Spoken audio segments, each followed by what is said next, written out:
Hello, fellow members of the Midnight Society. Welcome back to another episode review from the show Are You Afraid of the Dark? Be sure to stick around to the end of the video for details on how you could win a sweet prize box from the Sardo's Magic Mansion Etsy shop. Last time, we covered the tale of Old Man Corcoran, a Kiki story about two kids who get tricked into playing hide-and-seek with some ghosts. Tonight's narrative is a 90s reimagining of The Legend of Sleepy Hollow by Washington Irving, the perfect story for the month of October. Submitted for the approval of the Midnight Society, I call this Season 3, Episode 1, The Tale of the Midnight Ride. We open on a classic bait and switch with Gary wearing all black and saying the following. Friends come and friends go. And I'm sorry to say that two of our good friends have gone. It's revealed that Gary is talking about Kristen and David, but they're not dead. Their families have just moved away, which is actually pretty suspicious considering that David's family just moved houses like 2 episodes ago. I think one of two things happened here, and both involve the Gary-David-Kristen love triangle. Either things finally came to a head, and when he saw that Kristen favored David, Gary killed them both and buried them next to Eric somewhere in the forest. In the arms of the angel. Him wearing black is just a cheeky way of winking at the unsuspecting others about his crimes. Or David and Kristen knew they couldn't be together for fear of said murder, and they ran away together in secret. In either version of the story, Gary is a violent sociopath, and I think I prefer him like that. Gare Bear mentions there are now 2 openings in the Midnight Society. Betty Ann says her friend Sam wants to join, but needs time to come up with an initiation story. Gary has his person to sponsor, and it turns out to be his younger brother, who has been sitting nearby in the woods with a bag over his head for who knows how long. Just further proof that Gary's a sociopath. The rest of the gang are none too thrilled about Gary bringing his little brother into the fold, but Gary says he won't be allowed to come anymore if Tucker isn't allowed in. Wow. Way to guilt the rest of the group before he even tells his story. Frank is the most adverse to Tucker's presence, and maybe that's because he sees a bit of himself in Tucker. After all, Tucker brings the same fire that Frank did when he told his initiation story. Hey, watch it, man! Well, maybe not the exact same fire. Small, I'll show you small. Everyone agrees to listen to Tucker's story, prompting Gary to say, This better be good, or I'm gonna let Frank pound you. my violent sociopath theory is looking a lot more promising. Anyway, Tucker begins his story by stating that some stories have been around so long that you have to wonder if they're real. What a clever way to reveal that you're about to tell a story written by someone else. Sorry. Look, I'm judging too soon. I'm sure he's going to bring something new to the story. They called him the Headless Horseman.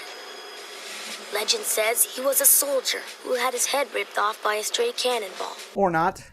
Tucker finishes giving the Cliff Notes version of The Legend of Sleepy Hollow by stating that every year on Halloween, the Headless Horseman and Ichabod Crane return to Sleepy Hollow to ride again. Or so the legend says. Of course, that's not part of the original story, nor did it take place on Halloween, so this must be part of Tucker's mythology. The legend of The Legend of Sleepy Hollow? It's all true. Well, of course it is. I told you. Everyone told you. We cut to modern-day Sleepy Hollow and meet our main character, Ian, who has just recently moved to the area. Really? The character's name is Ian, and he just happens to look like an Ichabod knockoff from the Disney version of the character? Look, I'm going to let this one slide, Tucker. Moving on. We next meet Katie and her ex-boyfriend / macho jock, Brad. Hold on. Brad, a.k.a. Brom Bones, and Katie, a.k.a. Katrina? We didn't really put a lot of time into this initiation story, did we, Tucker? Yeah, I know. Sounds to me like someone knew they were getting in no matter what. Ah, nepotism. Brad knocks a box of party decorations out of Katie's hands, and Ian is quick to help her pick them up, and I gotta say, he's not awkward at all. Hi, I'm Ian. Just like the love triangle from the original story, Ian is immediately at odds with Brad over Katie's affections. If you want to help, you can get this fixed pronto. Ballsy. Stupid, but ballsy. Inside the school auditorium where the Halloween dance is going to be held, Ian helps Katie put up decorations when Brad comes in to prove he's the alpha male, only to be shut down by Katie. Brad, how many ways do I have to say it? It's over. After Brad leaves, Katie apologizes for his behavior in a Canadian accent, which is weird, because I thought Sleepy Hollow was in New York. Ah well, probably just me.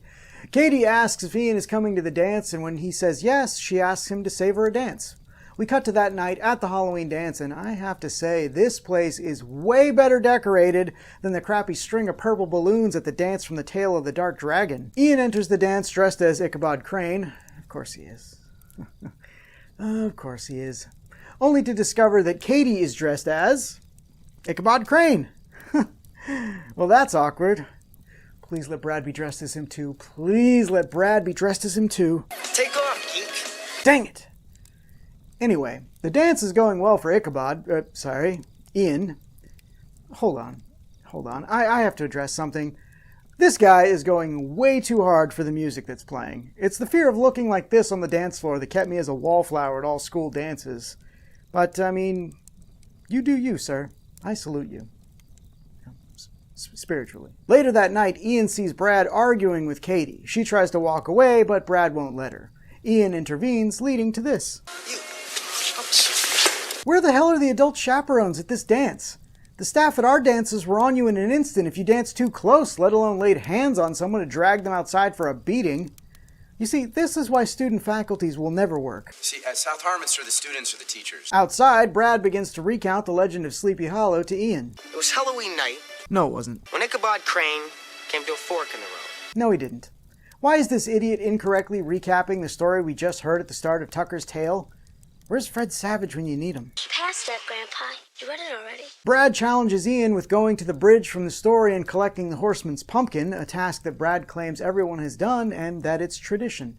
When Ian questions whether Brad is serious, Brad gets a bit more forceful with his request. Do it! Just do it! Katie tells Ian that this is not a tradition and that he doesn't have to do it, but Ian agrees to and starts making his way into the woods. So, we're halfway into this episode, and this hasn't really diverged much from the original tale. You have similar character names with a similar love triangle.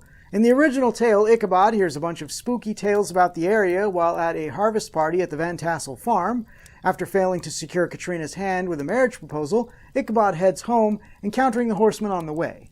And we're basically at that point in the legend, Tucker, so when does your story come in? If you scabs would lighten up, maybe I could tell one. Ian makes his way to the bridge and finds a pumpkin with a glow stick inside of it. He starts hearing laughing, which he assumes is Brad, before being attacked by the Headless Horseman. Turns out that it was all a prank set up by Brad and his friends. But, how did they get there before him? We literally watched them all walk back into the dance when he set out. Katie tells off Brad and opts to stay with Ian, asking for him to walk her home. Ian remains in decent spirits about everything and lays on the charm. 'Tis the one thing that would make this horrible night worthwhile, my lady. Take thee, my muddy arm. This guy's just going to lose himself at a Renaissance fair one day. Anyway, as Ian and Katie walk away, we pan over to see a headless rider on horseback and hear a faint laugh echo throughout the woods. How does that work? How are you laughing? You don't have a head. Reeds. Say what now? I installed a series of reeds in the old neck pipe. Oh. I thought maybe it was magic. No, it was totally magic. Yes, I was just kidding about all that other stuff. Don't even think about reeds and neck juices gurgling out of my open wound. On the way home, Ian offers Katie his coat when it gets cold before they encounter a pale rider. No, seriously. This guy's like Victorian makeup white. Good evening, children. Oh, I didn't mean to startle you.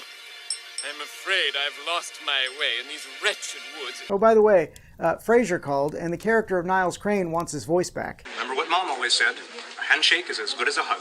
After sending Ichabod on the correct path, the rider disappears and Ian hurries to get Katie home. After sharing a pretty realistic awkward moment on Katie's porch, Ian is driven away by the porch light coming on before they can kiss. He remembers that he forgot his bike back at school and heads off to get it. Heads off. Heads off. You get it? Because of the headless.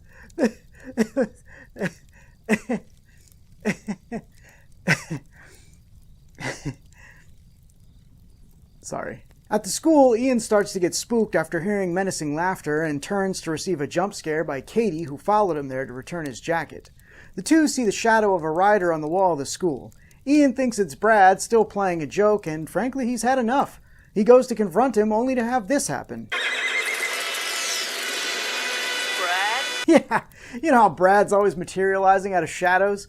Anyway, Ian runs back to Katie telling her that the legend of Sleepy Hollow just stopped being a legend. And then we get this weird little moment.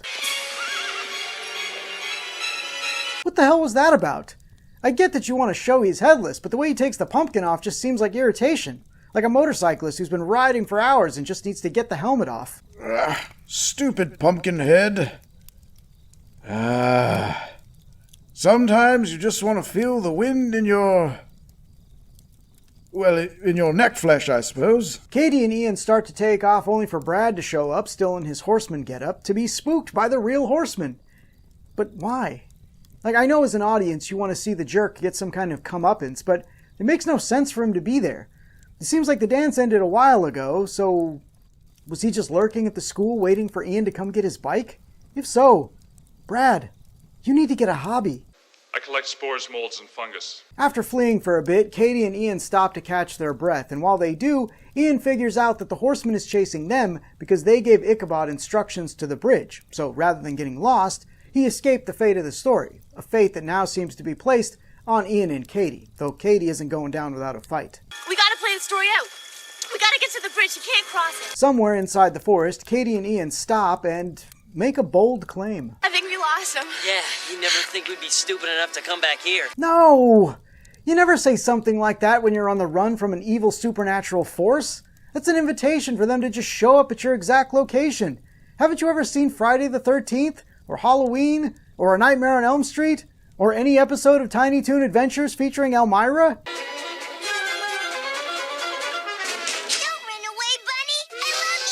The horseman, as expected, appears out of nowhere, racing towards Ian and Katie, causing them to pick up the pace once more. The horseman almost catches them, but they swerve off the road. Ian then sees the bridge, but the horseman appears between them and the bridge, prompting the kids to abandon their bikes. They hide behind a poorly made fort?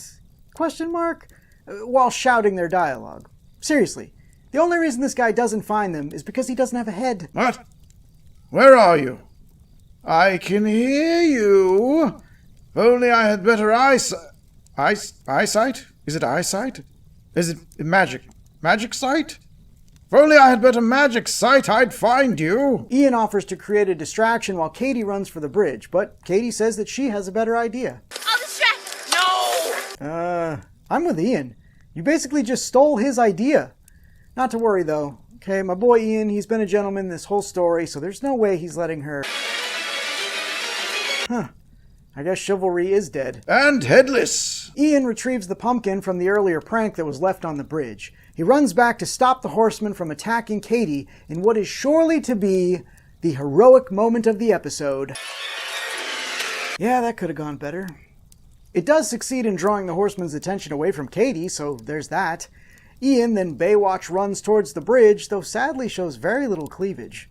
He makes it across just in time to see the horseman vanish into what was probably a very difficult effect in the 90s, but was just basically a plug-and-play effect today. For a brief moment, Katie can't find Ian, but he soon reveals himself with a classic action movie one-liner. And I thought this place was boring. I mean, it's no Happy Trails, Hans, but you know what? We'll work on it. Ichabod shows back up, chewing enough scenery to feed a whole family of overactors.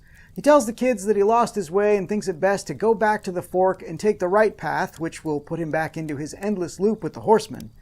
I mean, bad for Ichabod, but hey, that's great for Ian and Katie. Ichabod trots away on his horse Gunpowder, wishing the kids a happy Halloween before vanishing into thin air. Before the story ends, we are then treated to one more scene of the horsemen doing... dressage? ?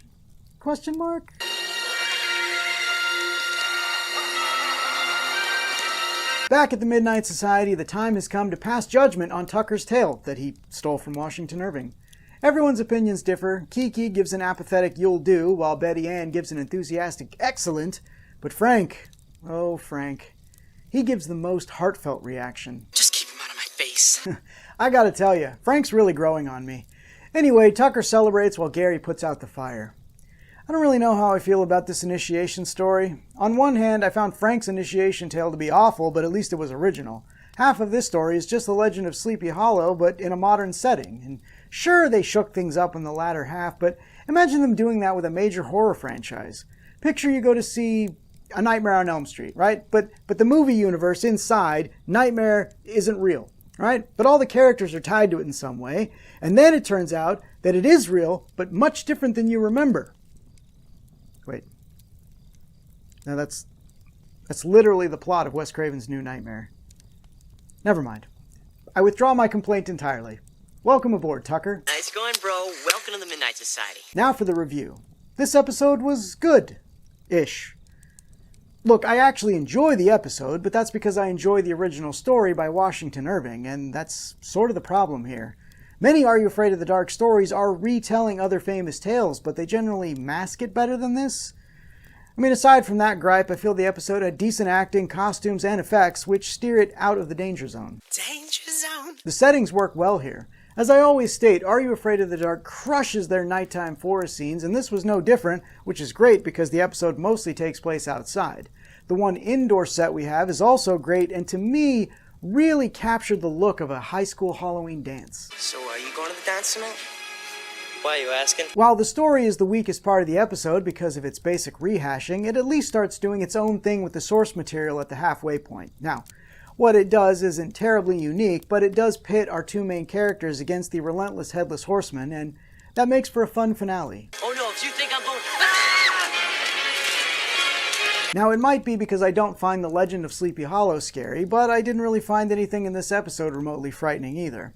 Don't misunderstand me, though. I think they did a great job in bringing the Horseman to life. Aside from the weird scene with the pumpkin motorcycle helmet, the Headless Rider looked great. Ichabod looked like every other Are You Afraid of the Dark ghost, which is pale, but at least he had personality. The costumes for the teens at the Halloween dance were also great. I thought that Brad was an actual pirate with a 5 o'clock shadow more than once. Similarly to adult me, younger me wouldn't have found this episode scary, but he would have added it to his Halloween watch list along with things like Hocus Pocus and The Witches. You're in for a treat. The acting in this episode was pretty good. Ian was solid in channeling the qualities that people associate with Ichabod Crane. He was awkward and nerdy, yet had a sense of bravado and charm. Katie was strong and assertive while showing some genuine fear and emotional range in the third act. Brad had great bully energy, and even though he was far more theatrical than any bullies I knew in real life, he still had an edge that made me believe he could be a physical threat if he wanted to. Go get the pumpkin. We'll cut you some slack. Don't get it, and you can put your fist back on.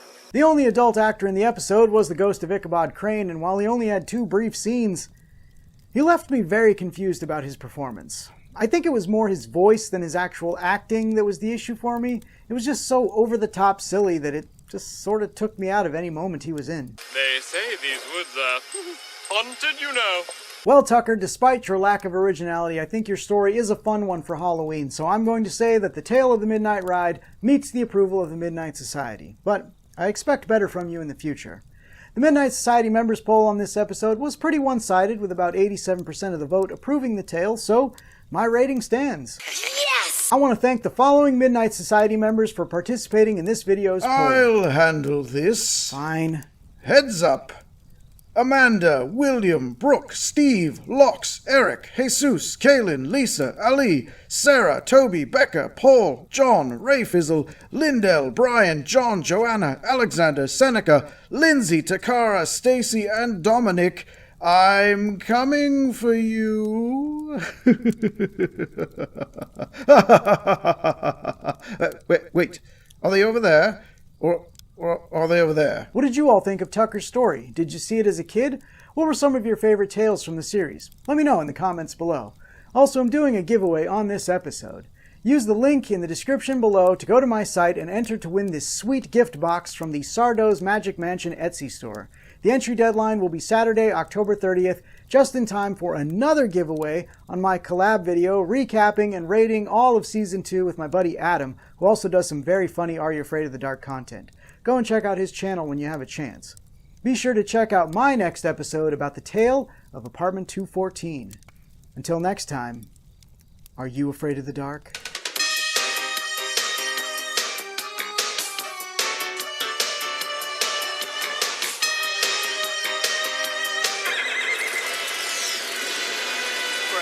Thanks for watching, everyone. If you enjoyed this video, please consider giving it a like and a share. Don't forget to subscribe and click that bell icon to be notified when more Midnight Society episodes go up. And we've got some other cool shows on the channel, so stick around. You might find something else that you like.